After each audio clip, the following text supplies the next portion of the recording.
The military munitions plant this morning.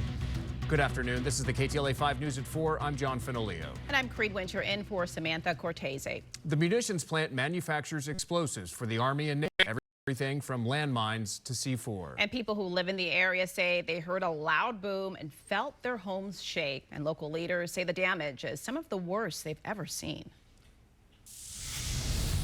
Central to city fire, central to all city fire. Need to get en route to accurate arms. A burning field of metal and debris following a deadly blast at this military explosives manufacturing plant in Tennessee. City fire, just be advised.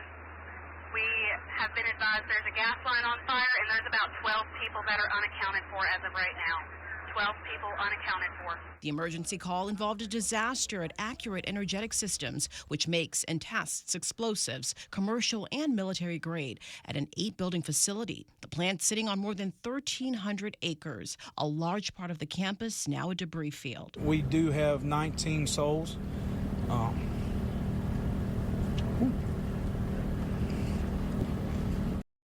That we're looking for. So, excuse me, I ask you to keep in mind those families. Humphreys County Sheriff Chris Davis also said while the scene is now secure, the search for possibly more victims continues beneath the charred buildings. Davis said smaller secondary explosions that followed the initial powerful explosion made it dangerous for first responders to enter the plant, delaying search efforts. Accurate Energetic Systems is a major employer in the community. The mayor calling the impact on this community devastating. Some of the explosives were reportedly military-grade TNT. This is probably one of the most devastating sites, I think, Sheriff Kraft and I was talking about. It's probably been one of the most devastating situations that I've been on in my career. Military explosives are dangerous devices. When ignited, it has devastating effects. The sheriff saying there was initially some concern that much of the material stored inside the plant could be ignited. The ATF and FBI are handling the investigation to determine a cause. Numerous agencies, including a bomb squad unit, are also combing the scene. The sheriff said it's unclear if this explosion was accidental.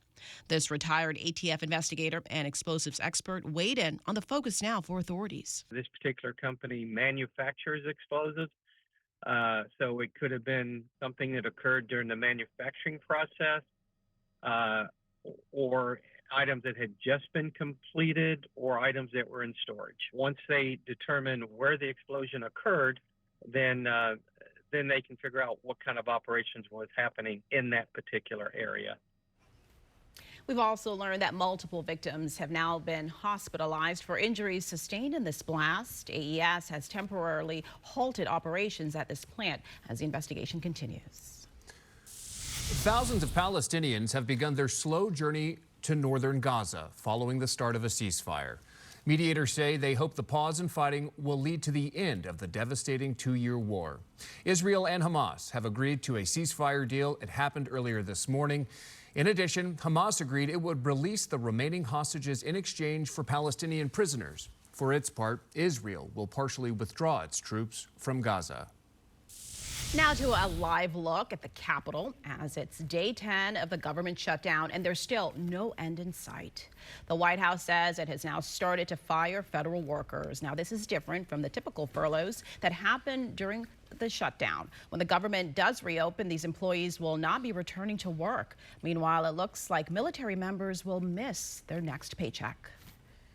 We don't get upset a lot. We don't get our feathers ruffled, okay? But this is so outrageous, and it's about to get a whole lot worse. Our plea to our Republican colleagues is get serious about reopening the government.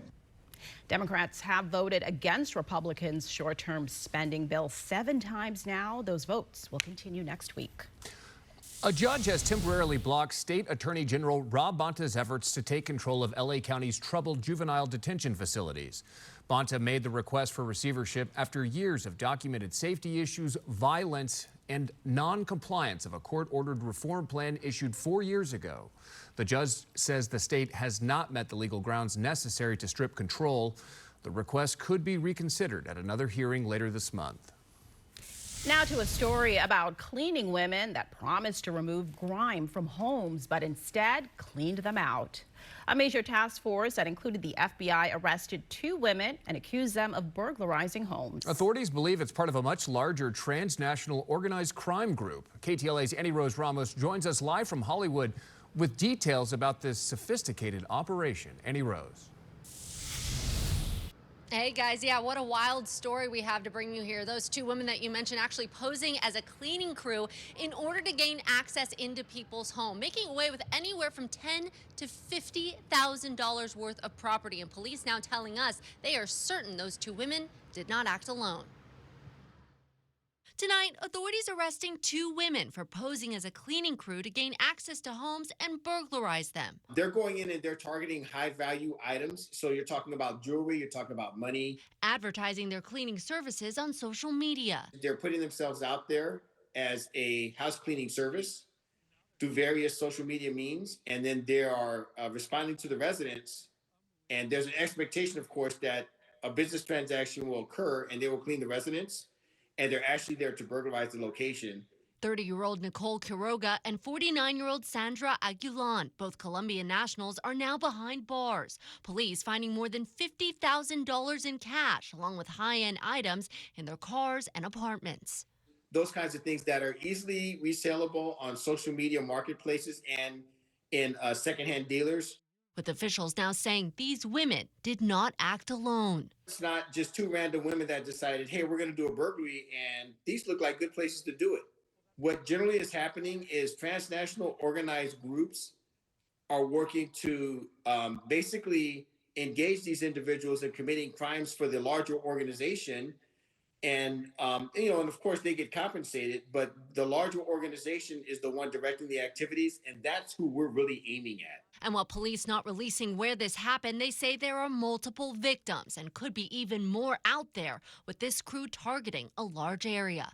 Pretty much all of the San Fernando Valley, and we're also thinking it's possible that the adjacent areas. So for instance, Calabasas, particularly the Santa Clarita area, Burbank, Glendale. These burglaries similar to those police are seeing happening across the country. And that's why our federal partners are involved in our task force. The FBI, CHP, and the LAPD all part of this multi-agency investigation as they continue searching for more suspects and victims. We believe that there are additional victims in the greater Los Angeles area. Police also seizing Wi-Fi jammers from the 2 women they arrested, a tool used in these burglaries. So if you have cameras installed inside and outside, they won't record the individuals entering the residence, conducting the crime inside the residence, and exiting the residence. So it washes out the signal. And so Deputy Chief Hamilton says if you are alerted your home camera is no longer recording when someone is working in your home, that may be time to take action. That is a time to call 911 because you're about to be the victim of a crime. And guys, the police also saying that victims might not be reporting all of these instances to the police because they're either too embarrassed or maybe what was stolen from them wasn't even worth that much money. But the deputy police chief saying it is crucial to call 911 because they are still trying to bring all of these suspects to justice. Guys, back to you. All right, Annie Rose, thank you. And we have more coming up on the news at 4. An OnlyFans model accused of targeting elderly, wealthy men online and then burglarizing them.